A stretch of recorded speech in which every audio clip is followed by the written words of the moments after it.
how important is today? I mean, we've just seen the rabble. They're very, very small, but still there's a lot of pressure on, abortion rights and things. Yeah, well look, it's like this, guys, we're not going to give up. It's actually the right thing to do, to march peacefully for the sake of the unborn child's right to live. And we've got Kiwis and families who are pro-life from all over the country who have come here today to do exactly like that. We're marching for justice. We march because over 600,000 unborn children have lost their lives violently to abortion since 1979. That's why we're marching today, and we're never going to stop until we see it turn around.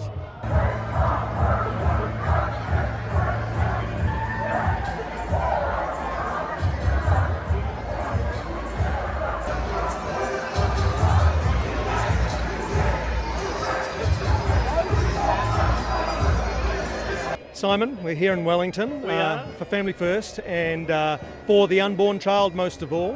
What are your thoughts on the day so far? It's amazing. I mean, what a turnout. You're not going to be able to probably get all of this, but you can see it as well as I can. But huge crowds here, beautiful day. What an atmosphere. How important is it for us to be here? Oh, vitally important. We can never give up actually speaking to the importance of life. Doesn't matter how bad things can appear in law. People have to still turn out and actually speak up for the unborn or the elderly, all those whose lives need to be protected. As a former Member of Parliament, obviously I haven't seen any MPs here today.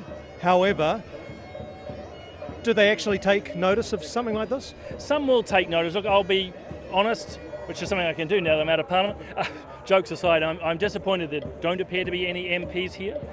We do have still pro-life MPs, but it'd be really great if they could turn out. It's an important statement, but they do take notice. They are and will be aware of this, which is another reason why it's important to march.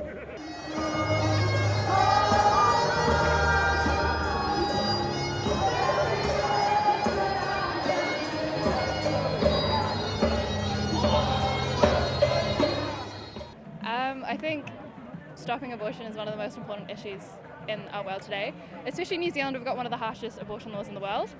And I believe that standing up is probably the best thing that I can do here. I'm able to pray, I'm able to stand up and show my support for all those people that are actively going against abortion, the newly bioethical community that has popped up, and just everyone who is clearly in support of life and to enable life and to protect it. What about yourself? We're really marching for the most vulnerable. So the people that they don't have voices for themselves, we're their voices today.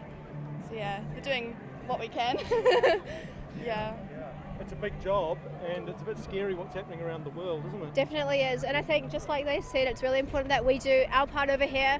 It is like an increasing issue in New Zealand, so as long as we keep showing up every year and showing them that we still care, and yeah, like you said, for the unborn babies, they can't stand up for themselves, so we must do it for them, yeah.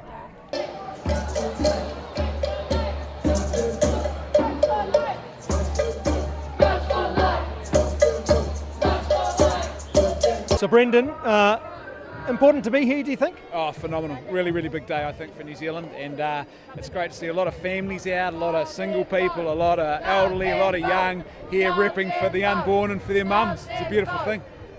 How good is this crowd that's gathered here? It's just, there's so many different ages, different types of people from all over New Zealand. Fantastic, isn't it? Oh, it's something else, and it's so normy, like it's you look at this crowd and you think these are normal, everyday Kiwi people, it's a beautiful thing, and it's a beautiful sign, I think, of that grassroots love for the unborn child and their mum. For those who haven't been to the March for Life before and are thinking about it, does it make a difference, do you think? Oh, heck yeah. I think you've got to be a visible presence. If there is no voice, then what will teach people and form their conscience? Whatever the media says, whatever the law tells them. So there's got to be a counter voice to say, hey, there is a better way.